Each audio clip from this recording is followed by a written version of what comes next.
Bonjour à toutes et à tous, merci beaucoup pour cette invitation. Ce qui est bien, c'est quand on passe en deuxième, il y a plein de choses qui ont déjà été dites, donc ça va me faire gagner un tout petit peu de temps, parce que j'ai tendance à parler un peu trop longtemps.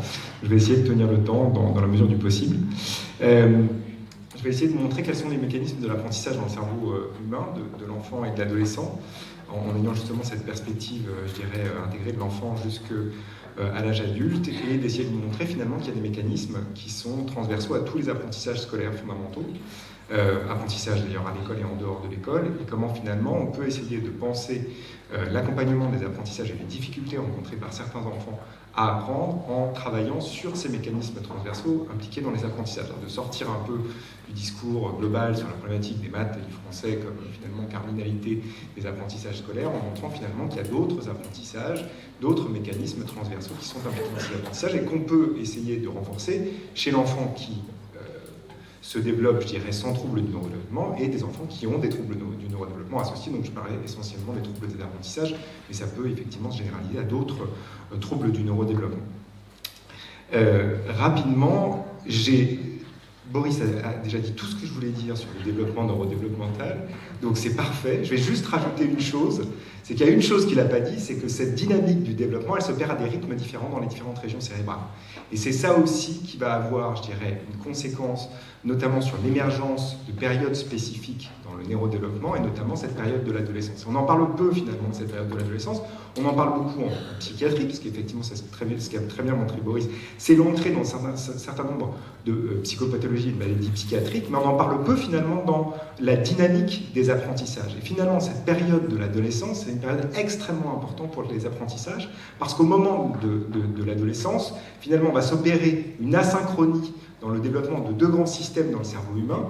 Le système limbique qui est impliqué finalement dans notre réactivité émotionnelle, dans notre recherche de la récompense, dans la recherche du plaisir, qui va finir finalement son développement assez tôt, et un cortex frontal préfrontal, dont tu as aussi parlé Boris, parfait, je n'ai pas besoin d'en reparler, mais qui est notamment impliqué dans des troubles comme la schizophrénie et autres, qui va continuer son développement finalement jusqu'à 20-25 ans. Et cette asynchronie va créer une émergence de cette période un peu particulière de la vie qu'est l'adolescence, dans laquelle on peut avoir des difficultés un peu plus importantes à se maîtriser, à réguler ses émotions. Et effectivement, c'est donc un enjeu aussi d'aller investir ces mécanismes et d'apprendre finalement aux élèves, aux enfants et aux adolescents à réguler finalement leurs émotions, à réguler leur cognition, et que ça peut se faire indépendamment du fait que nous ayons ou pas des troubles du neurodéveloppement.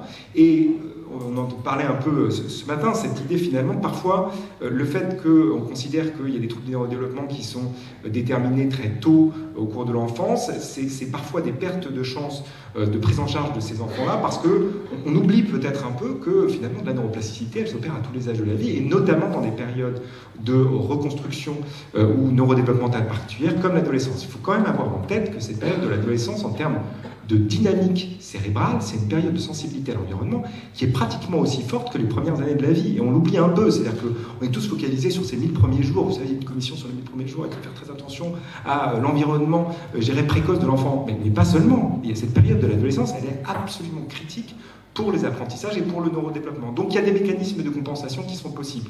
Et puis la dernière chose que je voulais vous dire, c'est que évidemment l'ensemble de ces mécanismes vont aussi être en interaction avec des problématiques environnementales. Alors moi je m'intéresse peut-être un peu moins à la question des troubles du neurodéveloppement, mais moi je m'intéresse plus à l'effet finalement de l'environnement et notamment de l'environnement social, mais finalement qui croise cette problématique des troubles du neurodéveloppement et des troubles des apprentissages et des difficultés d'apprentissage. Parce que si vous regardez la prévalence des difficultés d'apprentissage et des troubles du neurodéveloppement dans les populations défavorisées, elle est plus importante que dans d'autres milieux sociaux. Et donc une des questions qui se posent au laboratoire, c'est finalement comment on peut compenser l'effet aversif de certaines caractéristiques de l'environnement social sur le neurodéveloppement de l'enfant. Et si vous regardez à droite de cette diapositive l'ensemble des régions qui sont représentées ici par ces taches de couleur rouge et jaune, c'est l'ensemble des régions dans le cerveau humain qui sont affectées par votre milieu social d'origine. Et ça, c'est vrai dès 4 mois après la naissance. Donc l'ensemble de ces structures, c'est les structures qui sont toutes, sans exception, impliquées dans les apprentissages. C'est les structures du langage, les structures de la mémorisation à long terme, les structures de la régulation émotionnelle, les structures de l'apprentissage direct. Ça veut dire que dès 4 mois après la naissance, vous impactez finalement les systèmes dans le cerveau humain qui permettent les apprentissages. Et donc, c'est des facteurs cumulatifs d'une certaine manière. Si vous êtes dans un milieu social qui ne prend pas en charge suffisamment l'enfant en jouant notamment sur son environnement cognitif et socio-émotionnel, vous allez avoir des effets en cascade sur ces apprentissages, dont ces apprentissages scolaires. Et si vous rajoutez dessus la problématique du neurodéveloppement, vous voyez comment ça peut être des facteurs cumulatifs d'aggravation des difficultés rencontrées. Alors cette notion finalement, pourquoi on s'intéresse au neurodéveloppement? Je dirais que c'est aussi un enjeu pour les psychologues du développement parce que ça les amène à revoir un peu leur modèle du développement. Alors, globalement, la façon dont on pensait le développement cognitif et donc continue à penser une grande partie des enseignants le développement cognitif, c'est à travers un modèle qui a été proposé il y a maintenant quelques... on va dire 50, 60, 70 ans, qui est le modèle piagétien, qui considère finalement que le développement cognitif de l'enfant, il doit être conceptualisé à travers une succession de grands stades de la pensée logique, d'un bébé qui aurait effectivement plutôt accès à une pensée relativement simple, peu abstraite, puis un enfant qui accéderait progressivement à une pensée un peu plus complexe, une pensée très concrète, et enfin un adolescent qui arriverait, je dirais, par la combinaison de structures logiques plus simples, à enfin acquérir l'abstraction et la pensée hypothético-déductive. Ce modèle, il est complètement faux. Le modèle du développement cognitif par grand stade cumulatif de la pensée, il est absolument contraire à ce qu'on sait du développement cognitif et socio-émotionnel de l'enfant et de l'adolescent. Et ça a des conséquences extrêmement fortes, parce que quand vous allez dans les classes, les enseignants attendent un hypothétique stade de développement de la pensée logique de l'enfant pour introduire certaines notions. Ça n'a pas de sens. Ces stades, en fait, ils n'existent pas. Et en fait, ils n'existent pas parce que ce qu'on a observé, effectivement, en psychologie de développement, depuis maintenant 20-30 ans, c'est que le bébé a beaucoup plus de compétences que ne le pensait cet illustre psychologue du développement, Jean Piaget, et que, en tant qu'adulte, ça ne vous aura pas tout à fait échappé, que ça vous arrive encore de faire quelques erreurs de logique formelle.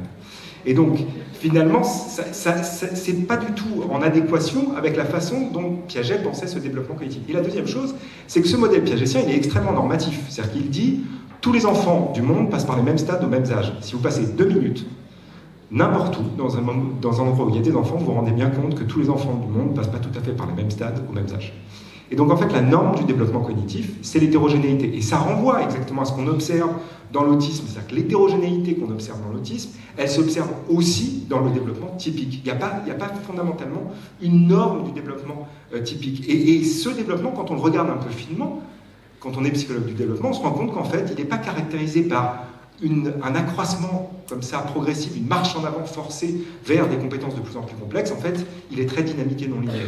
Il s'opère par des progressions fulgurantes, des stagnations, des régressions, exactement dans ce qu'on observe dans la pathologie. Il y a des phénomènes qui sont très semblables en fait dans le développement typique. Donc il faut arrêter de conceptualiser finalement ce développement comme quelque chose d'un enfant qui a une intelligence relativement simple, concrète, un adulte qui a enfin accès à cette intelligence complexe et abstraite.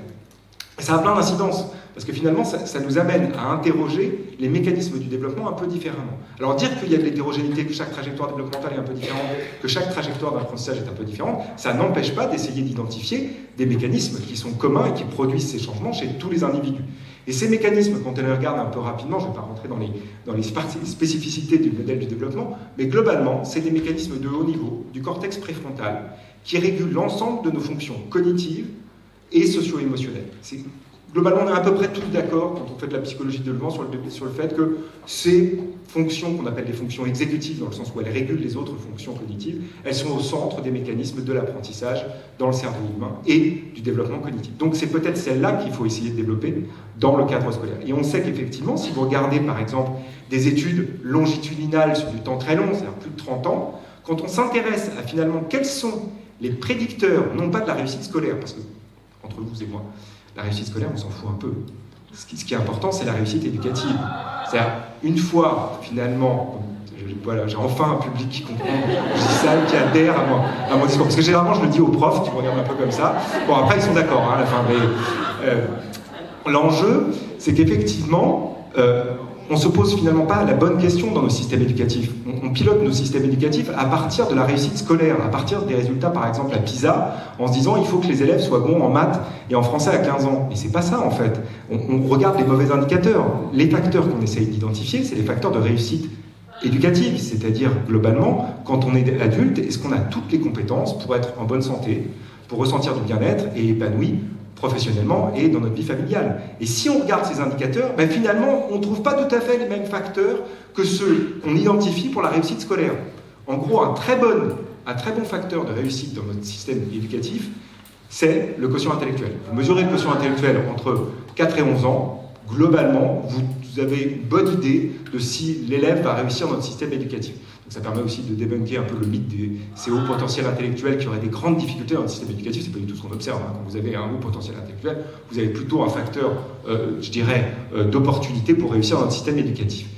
Et finalement, quand on regarde quels sont les facteurs de réussite éducative, ce qu'on observe, c'est que ce n'est pas forcément le quotient intellectuel, c'est plutôt des mécanismes qui relèvent de notre capacité à nous autoréguler, à réguler nos comportements, à réguler nos émotions, à réguler nos conduites. Et que finalement, peut-être que si on veut travailler à la réussite éducative des enfants qui deviendront adultes d'ici 20 à 30 ans, ben c'est peut-être ces mécanismes-là qu'il faut essayer de renforcer dans nos systèmes éducatifs.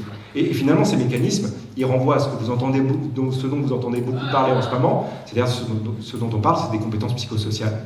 Et c'est ça qu'il faut aussi réussir à développer dans nos systèmes éducatifs. Parce que d'une part, ils jouent sur la réussite scolaire, mais en plus, ils jouent évidemment sur la prévention de la santé physique et mentale. Parce que si je suis armé de compétences psychosociales, j'ai aussi la capacité de réguler mes émotions, de comprendre ce que je traverse à des moments spécifiques, de gérer mon stress, et tout ça, c'est des facteurs effectivement qui permettent de prévenir des difficultés psychologiques qui peuvent émerger.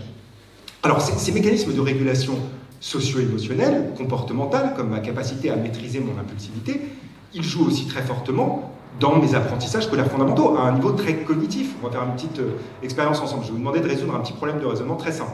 Et je vais vous demander de me donner la première réponse qui vous vient à l'esprit. Donc en gros, ce que je vais essayer de tester, c'est votre impulsivité cognitive. D'accord ? Je vous donne le problème, vous me donnez la première réponse. Ça marche ? Ça va pour tout le monde ? Ok, on y va. Si je vous dis qu'une tablette et son étui coûte 120 €, la tablette coûte 100 € de plus que l'étui, combien coûte l'étui ? Vous me dites, allez-y, à quoi ? 20. On est tous d'accord, c'est 20. Mais c'est pas la bonne réponse. Mais on le sent, c'est-à-dire qu'on produit 20, et il y a quelque chose dans votre cerveau qui nous dit 20, est-ce qu'on est vraiment sûr que c'est 20 ? Alors ça, normalement, ça va vous tenir éveillé à peu près pendant toute ma présentation. Hein, vous n'allez pas tout à fait être d'accord avec moi de ce point de vue-là.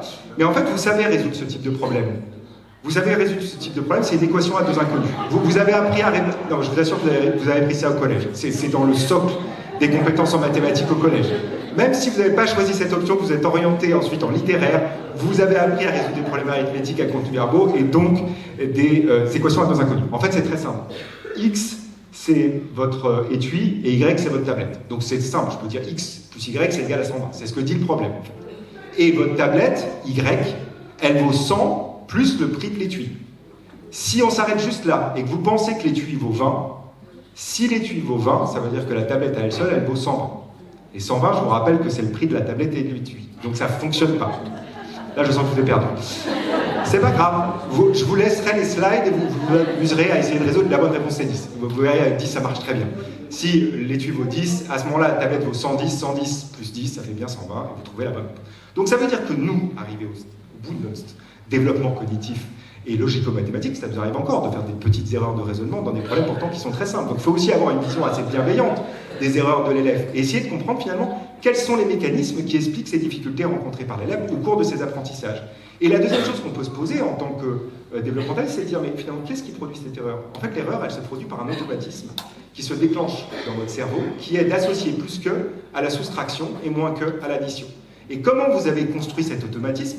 C'est finalement une observation répétée dans un certain nombre de contextes du fait que parfois il y a effectivement un lien entre l'énoncé du problème à effectuer et l'opération arithmétique qui en découle. Et quand on va un peu plus loin dans les apprentissages scolaires fondamentaux, si vous allez en cycle 2, cycle 3, CE2, CM1, on introduit les problèmes arithmétiques à contenus verbaux, et quand vous demandez à des élèves de CE2, CM1 de résoudre ce type de problème, Pierre a 20 billes, on a 5 de plus que Paul, combien de billes à Paul ? Vous, ça vous a pris quelques centaines de millisecondes, vous savez que la réponse est 15.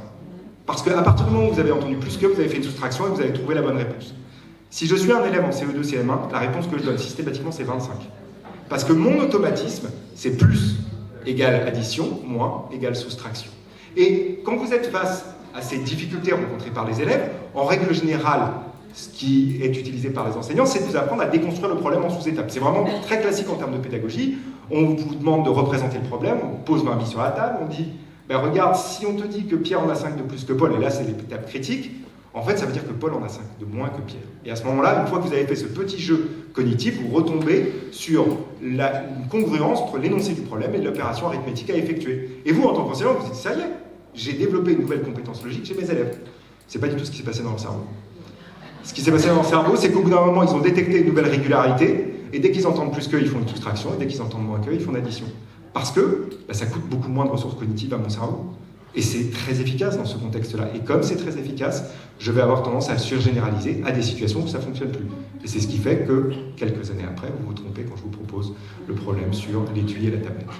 Et donc, ça veut dire qu'accompagner les apprentissages des élèves qui ont des difficultés, c'est aussi leur apprendre à résister à des automatismes qu'ils construisent au cours d'autres apprentissages. Et c'est un mécanisme absolument fondamental de nos apprentissages, quelles que soient finalement les trajectoires développementales qui sont les nôtres.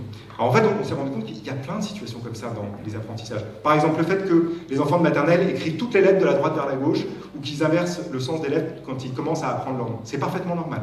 C'est simplement le fait que comme vous êtes au cours de l'apprentissage de la lecture, votre système visuel ne s'est pas encore spécialisé pour reconnaître les lettres et les mots écrits, et le fait qu'il ne se soit pas encore spécialisé pour reconnaître les lettres et les mots écrits, il utilise encore une propriété qui est complètement inhérente à notre système visuel, c'est-à-dire qu'il généralise en miroir. Ce qui est évidemment très adaptatif pour reconnaître les objets. Je veux dire, le fait que vos objets, indépendamment de leur orientation dans l'espace, votre cerveau répond de la même manière, c'est une façon pour vous d'y répondre extrêmement rapidement. Et c'est évidemment délétère quand la lettre quand l'image en miroir d'une lettre produit une autre lettre, comme le B et le D. Et en fait, ce qu'on a montré, c'est que réussir à reconnaître un B et un D, qui reste difficile pour vous, si je vous présente un mot avec un B et un D, vous mettez un tout petit peu plus de temps à l'identifier que s'il n'y a pas de lettre dont l'image en miroir constitue une autre lettre. Et ce qu'on a montré, c'est que même chez le lecteur expert, réussir à comparer des lettres en miroir, c'est apprendre à résister à l'automatisme de généralisation en miroir. C'est vrai aussi pour la comparaison des nombres décimaux, 1,4, 1,342. Si les élèves ont du mal à comparer 1,4 par rapport à 1,342, c'est parce qu'ils utilisent un automatisme qu'ils ont construit au moment de l'apprentissage de la comparaison des nombres entiers, qui consiste à dire plus il y a de chiffres dans un nombre, plus il est grand. Je sais que c'est pas ce que vous apprenez, hein. On leur apprend unité, dizaine, centaine, milliers. Oui, c'est ça, bien sûr. Et leur cerveau, il se dit, attendez, plus il y a de chiffres dans un nombre, plus il est grand. Et ça marche super bien pour les nombres entiers. Ça serait dommage de se priver d'une certaine manière de cet automatisme. Ça décroît d'une certaine manière la charge en mémoire de travail et en mémoire à court terme, et donc ça nous permet d'investir plus de ressources dans d'autres types de processus cognitifs. Et donc ça veut dire que si on veut accompagner l'élève dans la résolution et dans dépasser ses erreurs ici, ça ne suffit pas de réexpliquer simplement la règle. Et c'est ça qu'on dit en fait au laboratoire, c'est qu'il faut passer par des approches métacognitives, c'est-à-dire une certaine forme d'autoréflexivité par rapport aux processus psychologiques qui sont engagés dans la situation d'apprentissage. Et que c'est peut-être là un levier d'accompagnement des élèves qui ont des difficultés au cours de leurs apprentissages. Or, c'est pas réservé qu'aux maths, les erreurs d'attraction, je les pilote avec l'élève qui met un S à pilote, parce que le pilote prend une forme nominale, et que dans ces cas-là, il utilise la stratégie, quand il y allait, je mets un S au mot qui suit. Stratégie parfois qu'on lui a donnée. Dans une interaction de tutelle, quelqu'un a pu lui dire, écoute, c'est simple, quand il y allait, tu mets un S au mot qui suit. Très mauvaise idée. Ça nous coûte très peu, donc je vais le surgénéraliser dans plein de situations. Et puis c'est vrai, dans plein d'autres domaines, je vais devoir m'arrêter, parce que sinon, je vais totalement dépasser le temps. Donc c'est ce qu'on essaie de faire, en fait. On essaie de faire de la recherche, un peu comme peut se faire en médecine, mais du côté de la pédagogie, on essaie de faire de la recherche participative, collaborative avec les enseignants. Donc on co-construit des programmes de recherche, d'évaluation expérimentale, on a des groupes contrôle, on a des groupes expérimentaux, on cherche à évaluer différents types de stratégies dans la classe pédagogique, et ici ce qu'on essaye d'évaluer, c'est par exemple pour résoudre les problèmes arithmétiques à contenu verbaux, qu'est-ce qui fonctionne le mieux? Est-ce que c'est simplement d'expliquer la règle? Ou est-ce que ce qui marche mieux, c'est d'abord d'expliquer à l'élève pourquoi il se trompe dans ce contexte-là, en rentrant réellement dans la psychologie même de l'élève, en lui disant attention, ici tu as un problème piège, quand tu entends plus, tu as envie de faire une addition, quand tu entends moins, tu as envie de faire une soustraction, mais ce n'est pas la bonne stratégie dans ce contexte, il faut que tu apprennes à résister à cet automatisme, et puis ensuite on lui explique la règle à utiliser. Et on évalue, pré-test, post-test, groupe contrôle ou groupe expérimental. L'avantage d'utiliser une démarche participative et collaborative, c'est que c'est les enseignants eux-mêmes dans la classe qui collectent les données avant et après intervention et qui mènent l'intervention dans leur classe. Donc ensuite, la transférabilité, elle est immédiate. C'est-à-dire que si ça marche, on sait que ça peut fonctionner dans un groupe classe et donc on peut promouvoir des pratiques pédagogiques qui permettent d'aider les élèves qui ont des difficultés au cours de leurs apprentissages. Bon, très rapidement, ça fonctionne globalement. Si vous avez une approche plus métacognitive en vert par rapport à une approche plus classique en grise, vous avez des effets juste après l'intervention qui se maintiennent 3 à 4 semaines après l'intervention. Donc c'est effectivement une façon d'accélérer la recherche de ce point de vue-là, et puis on peut le multiplier finalement sur plein d'autres domaines. On a montré par exemple qu'on pouvait développer cette capacité à résister à des automatismes, par exemple simplement en amenant les enfants à jouer à des petits jeux dans la cour de récréation. Quand ils jouent à 1, 2, 3 soleil, c'est exactement ça qu'ils entraînent. 1, 2, 3 soleil, je me retourne, hop, j'ai plus le droit de bouger. Ben, je suis en train d'entraîner cette fonction de résistance à un automatisme. Si je joue à ni oui ni non, bravo, joli, à ni oui ni non, ça marche moins dans ce cadre-là. Si je joue à ni oui ni non dans la cour de récréation, c'est exactement la même fonction, stop, que j'exerce dans mon cerveau, de la même manière quand je joue à Jacques Addy. Donc on peut utiliser ces jeux-là comme finalement des capacités à entraîner ce type de fonctions exécutives dans le cerveau qui peuvent se transférer aux apprentissages scolaires fondamentaux. Et donc, de la même manière, si vous comparez les progrès entre le groupe contrôle et le groupe expérimental, vous avez des progrès qui sont plus importants dans le groupe expérimental que dans le groupe contrôle qui joue à d'autres types de jeux. Donc on peut utiliser le jeu comme en fait un vecteur d'apprentissage de ces mécanismes transversaux impliqués dans tous les apprentissages, et tout l'enjeu ensuite, c'est de faire comprendre aux élèves que ce qu'il a utilisé ou ce qu'il a développé dans ce petit jeu comme Jacques Addy ou 1, 2, 3 soleil, et c'est exactement le même mécanisme dont il a besoin pour comparer des lettres en miroir, pour comparer des nombres rationnels. Donc c'est ça qu'on essaye de faire en fait au laboratoire, c'est d'utiliser finalement ces approches-là comme des mécanismes pour dépasser certaines difficultés systématiques rencontrées par les élèves. Je voulais juste montrer qu'on peut le faire effectivement en utilisant par exemple le même type d'approche pour essayer d'aider les enfants dyslexiques à développer des compétences en lecture. Vous savez que quand on a une dyslexie, en partie, la difficulté que vous rencontrez, c'est des difficultés d'ordre phonologique, c'est-à-dire la difficulté à associer des graphèmes et des phonèmes. Et vous pourriez soit essayer de cibler directement cette difficulté rencontrée par les enfants dyslexiques, mais vous avez une autre possibilité, c'est de travailler plutôt sur les compétences visio-spatiales, l'attention de ces enfants dyslexiques comme une modalité de réduction de ces difficultés rencontrées. Et simplement, quand vous faites ça, vous pouvez par exemple utiliser des jeux vidéo. Alors ça paraît contre-intuitif, on est tous en train de dire et c'est très mauvais, ils utilisent plein de temps sur leurs écrans, les jeux vidéo c'est très mauvais pour les apprentissages de l'élève, pas du tout. Ça développe en fait des fonctions qui peuvent être extrêmement bénéfiques pour les élèves. Et cette étude, ce qu'elle montre notamment, c'est que quand vous demandez à des enfants dyslexiques de jouer pendant 12 heures, pas d'affilée, je vous rassure, quelques dizaines de minutes par jour pendant plusieurs semaines, en fait, le fait de jouer à des jeux de tir à la première personne, ça développe leur système attentionnel et ça a des effets positifs sur leurs compétences en lecture. Donc on peut utiliser le jeu vidéo notamment, pour développer des fonctions de haut niveau dans le cerveau qui, en cascade, vont avoir des effets positifs sur les apprentissages scolaires fondamentaux. Et vous pouvez faire exactement la même chose, et c'est là aussi le lien entre développement typique et développement atypique. Vous pouvez faire exactement la même chose chez des enfants typiques, en essayant de cibler justement ces fonctions attentionnelles. Ici, c'est une de nos collègues au laboratoire qui s'appelle Irène Altarelli, qui utilise un jeu vidéo pour développer justement ces mécanismes exécutifs dans le cerveau humain et pour essayer de regarder si ça peut avoir potentiellement des effets positifs pour aider les enfants typiques à dépasser des difficultés en lecture. Et juste rapidement, en utilisant des méthodes d'essai contrôlé aléatoires, on observe qu'effectivement, on a des effets positifs, notamment sur les systèmes attentionnels, qui se maintiennent jusqu'à 6 mois après l'utilisation du jeu vidéo, et ça se transfère aux capacités de lecture avec des maintiens de ces effets qui se maintiennent jusqu'à 6 mois après l'utilisation de ce type de jeu vidéo. Donc on peut utiliser le jeu en fait comme un vecteur d'apprentissage extrêmement puissant. En fait, tout l'enjeu ensuite, c'est bien de montrer aux élèves que ce qu'on a développé dans ce jeu-là, ça se transfère aux apprentissages scolaires fondamentaux, et que c'est donc finalement des leviers extrêmement puissants pour tout type d'élèves. La dernière chose sur laquelle je vais prendre 2 minutes, et j'aurai 5 minutes de retard, ce qui est terrible, mais il faut absolument que je vous parle de ça, je veux dire où est-ce qu'on en est finalement. On en est aujourd'hui à l'idée qu'effectivement, le milieu social d'origine, ça joue sur un certain nombre, finalement, de caractéristiques de l'environnement, ce qui a un effet sur le cerveau en développement, et ça a des effets très tôt sur la construction des inégalités. Si vous prenez des élèves qui viennent de milieux sociaux défavorisés, qui arrivent en maternelle, si vous regardez par exemple le développement langagier de ces élèves, il y a un différentiel de l'ordre de 600 à 700 mots dans leur vocabulaire à l'entrée à la maternelle. Quand vous savez que le nombre de mots dans votre vocabulaire est prédictif de votre capacité à apprendre à lire, un des véritables enjeux, c'est comment on réduit ces inégalités dès la maternelle. Parce que sinon, vous allez les reproduire au cours de l'apprentissage de la lecture, et une fois que vous avez touché à la capacité d'apprentissage de la lecture, vous touchez à toutes les autres formes de littératie. Donc il y a un véritable enjeu à savoir comment on réduit les inégalités éducatives dès la maternelle. Et ce qu'on a montré dans un papier qu'on est en train de publier, c'est qu'en fait, quand on regarde les inégalités en maths et en langage chez les enfants de maternelle, en fonction du milieu social d'origine, vous pouvez regarder soit l'effet direct du milieu social d'origine sur les maths et sur le langage, et sinon vous pouvez regarder des effets indirects. Est-ce que finalement les difficultés qu'on observe en langage et en maths en grande section de maternelle, elles ne s'expliquent pas par les effets du milieu social d'origine, justement sur ces compétences métacognitives et exécutives? Et ce qu'on montre au laboratoire, c'est qu'en fait, une partie de ces difficultés en langage et toutes les difficultés en maths, elles viennent de différences dans les compétences métacognitives. Donc ce que ça dit très clairement, c'est que c'est ça qu'il faut essayer de renforcer chez les élèves.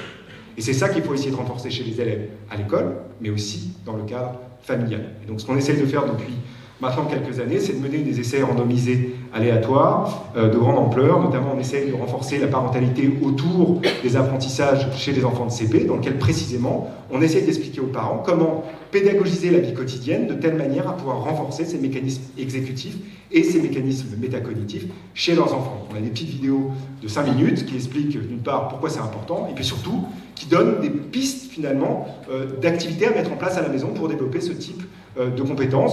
Globalement, ce qu'on voit, les premières données, ce qu'elles suggèrent, c'est que ça change un peu les pratiques parentales. On ne sait pas encore si ça a des effets fondamentalement sur la réduction des inégalités en maths et en français. Ça, il va falloir qu'on regarde dans le temps, effectivement, dans la mesure où ça peut avoir des effets positifs. La seule difficulté, c'est le taux, finalement, de visionnage de nos vidéos. Pour vous donner une petite idée, quand vous êtes dans des milieux sociaux très défavorisés, c'est très difficile de toucher ces parents-là. Le taux de visionnage, c'est 20%. Sur les 650 familles, ça veut dire qu'il y en a 20% qui le regardent. Mais en fait, c'est un taux extrêmement bon. Parce que moi, j'étais un peu désespéré, hein, je veux dire, ça fait 2 ans qu'on travaille là-dessus.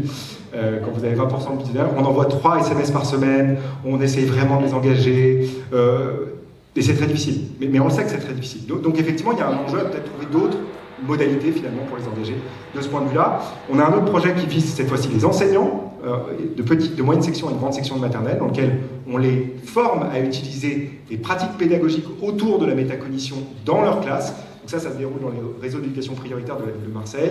Et pareil, on a pré-test, post-test, et on va les suivre pendant 2-3 ans grâce aux évaluations nationales du ministère de l'Éducation nationale. Et on essaye de regarder, on fait des observations en classe auprès des enseignants pour voir si réellement ils ont changé leur pratique pédagogique. Parce que c'est très bien de faire de la formation, mais si ça n'a pas changé les pratiques pédagogiques, il y a peu de chances que ça ait des impacts sur les élèves. Puis la dernière chose, c'est aussi d'essayer d'impacter les vacances scolaires. Vous savez que les vacances scolaires créent des inégalités très marquées.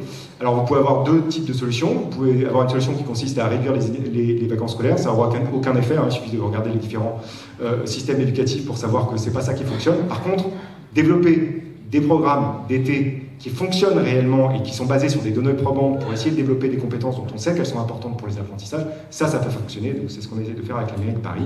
On développe finalement des programmes d'été spécifiquement dédiés à développer ces fonctions exécutives, fonctions langagières et les fonctions métacognitives des enfants, de telle manière à pouvoir essayer d'une certaine manière de prévenir les inégalités éducatives dans le domaine de l'apprentissage de langage écrit en développant l'ensemble de ces fonctions. Toujours en essayant d'évaluer ce que ça peut produire.